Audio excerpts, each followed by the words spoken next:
Thank you all. First, a few words of gratitude. I want to thank Leader Jeffries. I do look forward to working with you on behalf of the American people. I know we see things from very different points of view, but I know that in your heart you love and care about this country and you want to do what's right. And so we're going to find common ground there, all right?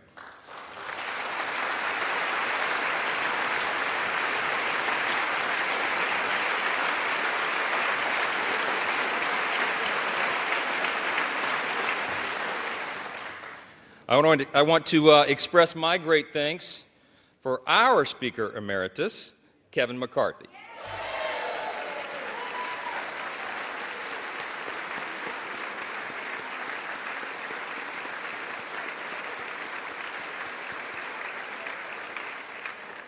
Kevin has dedicated over 2 decades of his life to selfless public service, 16 of those years in this House.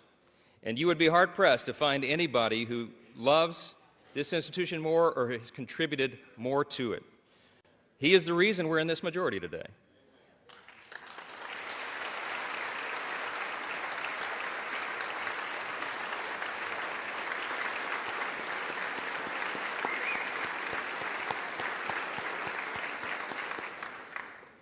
His impact can never be overstated, and I want to thank him for his leadership, his friendship, and the selfless sacrifice that you and Judy have made for so many years. You helped build it, Kevin, and we owe you a great debt of gratitude.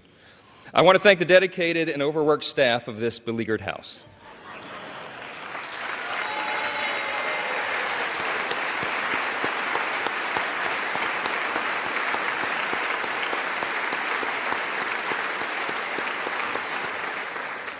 They accept praise so stoically.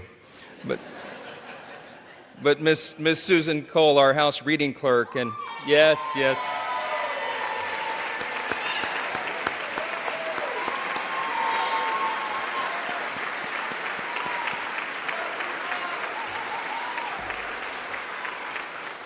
Listen, all the clerks and all the staff, you know they're terribly overworked. This has been a grueling process, but they have served an integral role in keeping our republic, and we thank them for that service. I know we all do. I want to thank my dedicated wife of almost 25 years, Kelly. She's not here. We couldn't get a flight in time. This happened sort of suddenly. But we're going to celebrate soon. She spent the last couple of weeks on her knees in prayer to the Lord, and she's a little worn out. We all are. I want to thank our children, Michael and Hannah and Abby and Jack and Will. All of our children sacrifice. All of them do, and we know that. And there's not a lot of perks to being a member of Congress's kid, right? And so I want to thank all of your families as well for what they endure and what they've had to endure for the last few weeks. We've been here a while. Yeah.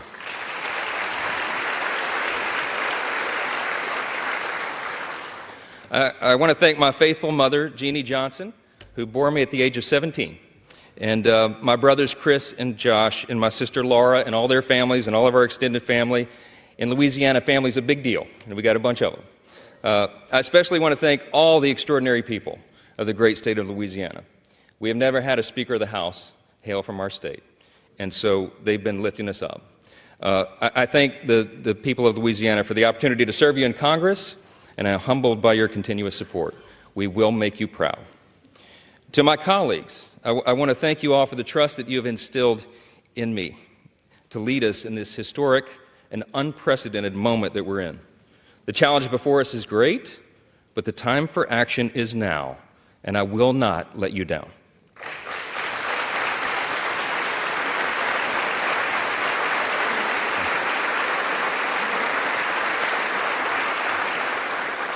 I want to say to the American people, on behalf of all of us here, we hear you.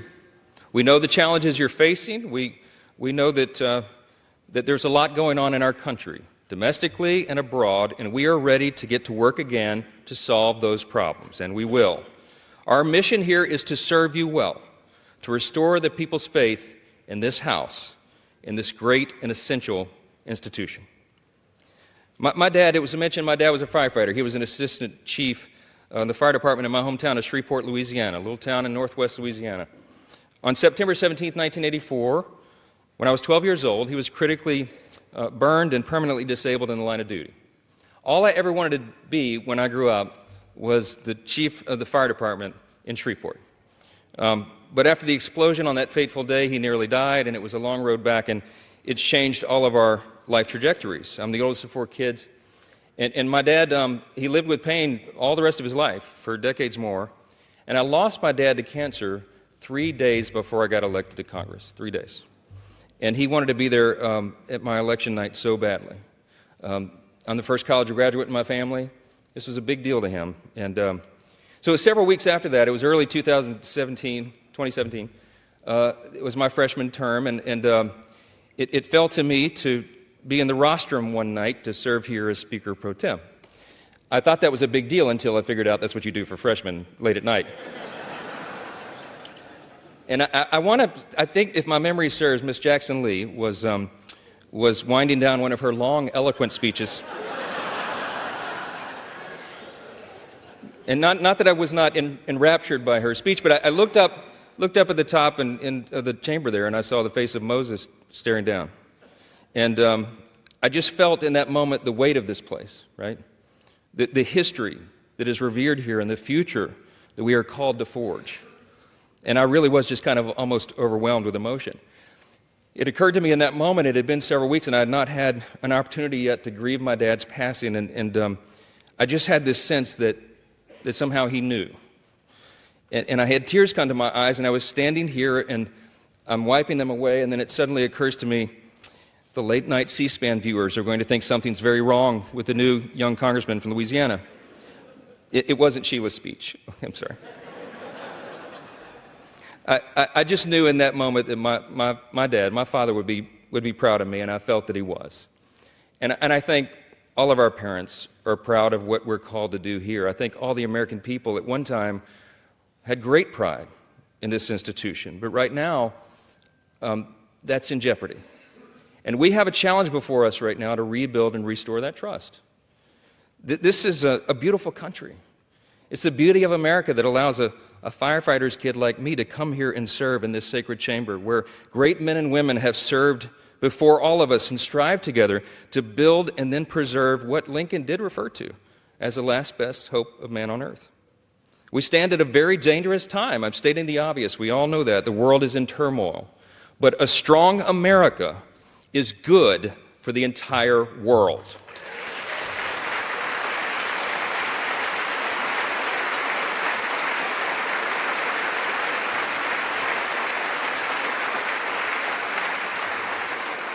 We are the beacon of freedom, and we must preserve this grand experiment in self-governance. It still is. We're only 247 years into this grand experiment. We don't know how long it will last, but we do know that the founders told us to take good care of it. I want to tell all my colleagues here what I told the Republicans in that room last night. I don't believe there are any coincidences in a matter like this. I believe that Scripture, the Bible, is very clear. That God is the one that raises up those in authority. He raised up each of you, all of us. And I believe that God has ordained and allowed each one of us to be brought here for this specific moment in this time. This is my belief. I believe that each one of us has a huge responsibility today to use the gifts that God has given us to serve the extraordinary people of this great country, and they deserve it. And to ensure that our republic remains standing as the great beacon of light and hope and freedom in a world that desperately needs it.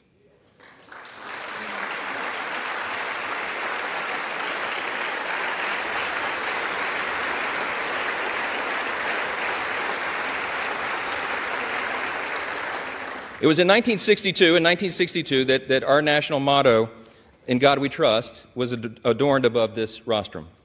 And if you look at the little guide that they give tourists and constituents who come and visit the house, if you turn in there to about page 14 in the middle of that guide, it tells you the history of this. And it says very simply, these words were placed here above us. This motto was placed here as a rebuke of the Cold War era philosophy of the Soviet Union. That philosophy was Marxism and communism, which begins with the premise that there is no God. This is a critical distinction that is also articulated in our nation's birth certificate. We know the language well, the famous second paragraph that we used to have children memorize in school, and they don't do that so often anymore, but they should. G.K. Chesterton was the famous British philosopher and statesman, and he said one time, America is the only nation in the world that is founded upon a creed. And he said it's listed with almost theological lucidity in the Declaration of Independence. What is our creed? We hold these truths to be self-evident, that all men are created equal, not born equal, created equal. And they are endowed by the same inalienable rights, with the same inalienable rights: life, liberty, pursuit of happiness. That is the creed that has animated our nation since its founding, that has made us the great nation that we are. And we're in a time of extraordinary crisis right now. And the world needs us to be strong. They need us to remember our creed and our admonition. Turmoil and violence have rocked the Middle East and Eastern Europe. We all know it. And tensions continue to build in the Indo-Pacific. The country demands strong leadership of this body, and we must not waver. Our nation's greatest ally in the Middle East is under attack. The first bill that I'm going to bring to this floor in just a little while will be in support of our dear friend Israel, and we're overdue in getting that done.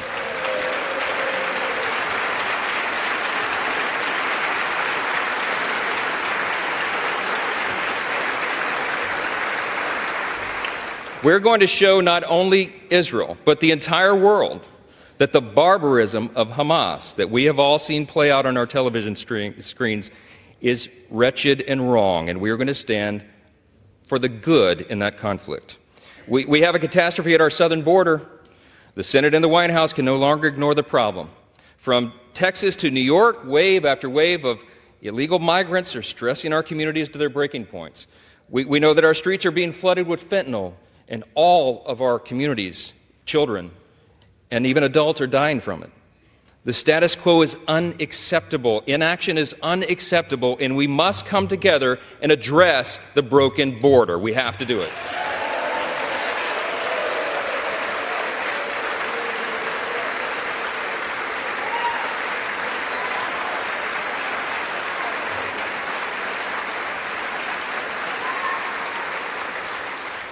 The skyrocketing cost of living is unsustainable, and Americans should not have to worry about how they're going to feed their family every week because they can't afford their groceries anymore.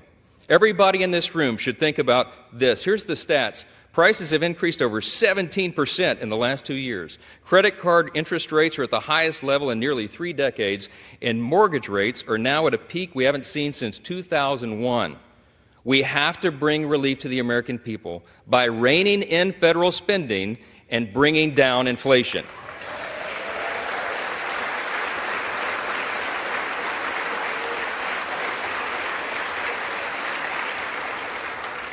The greatest threat to our national security is our nation's debt. And while we've been sitting in this room, that's right, the debt has crossed almost $33.6 trillion. In the time that it's going to take me to deliver this speech, we'll go up another $20 million in debt. It's unsustainable. We have to get the country back on track. Now, we know this is not going to be an easy task, and tough decisions will have to be made. But the consequences, if we don't act now, are unbearable. We have a duty to the American people to explain this to them so they understand it well. And we are going to establish a bipartisan debt commission to begin working on this crisis immediately.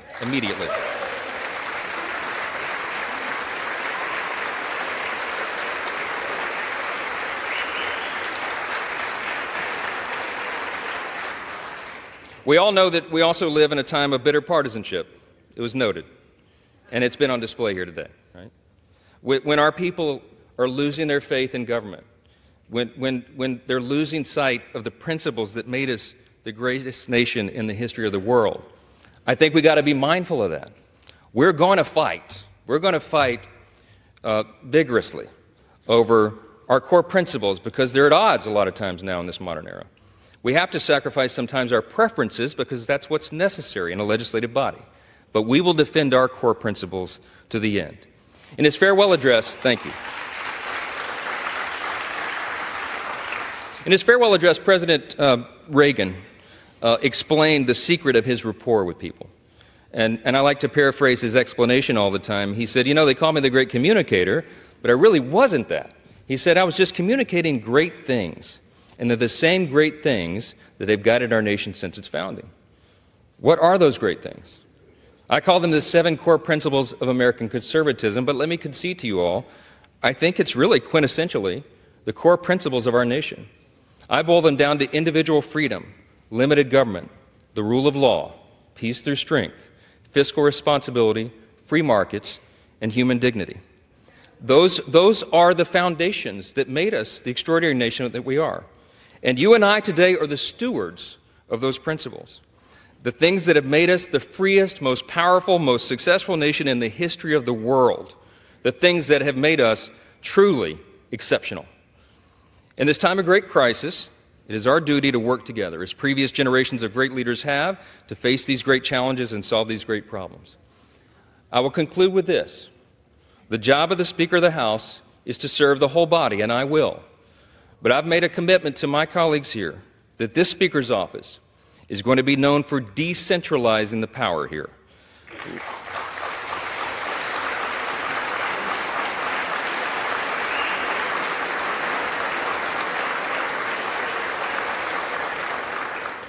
My office is going to be known for members being more involved and having more influence in our processes and all the major decisions that are made here, for predictable processes and regular order. We owe that to the people. That's right.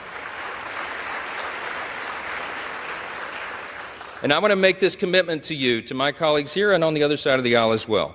My office is going to be known for trust and transparency and accountability, for good stewardship of the people's treasure, for the honesty and integrity that is incumbent upon us, all of us, here in the people's house. Our system of government is not a perfect system. It's got a lot of challenges, but it is still the best one in the world, and we have an opportunity to preserve it.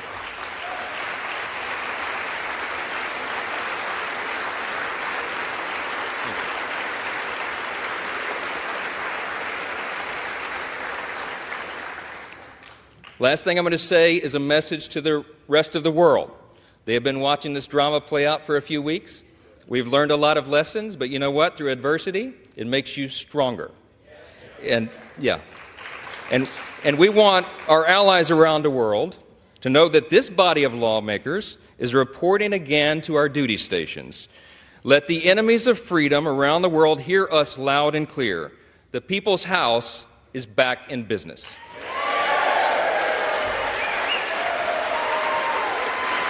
Thank you. Thank you.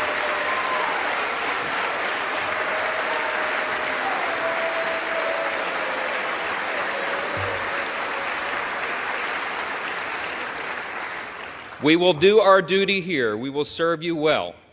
We will govern well. And we'll make you proud in this institution again. We're going to fight every day to make sure that is true. I look forward to the days ahead. I genuinely believe in my heart that the best days of America are still ahead of us. God bless you, and God bless the United States of America. Thank you.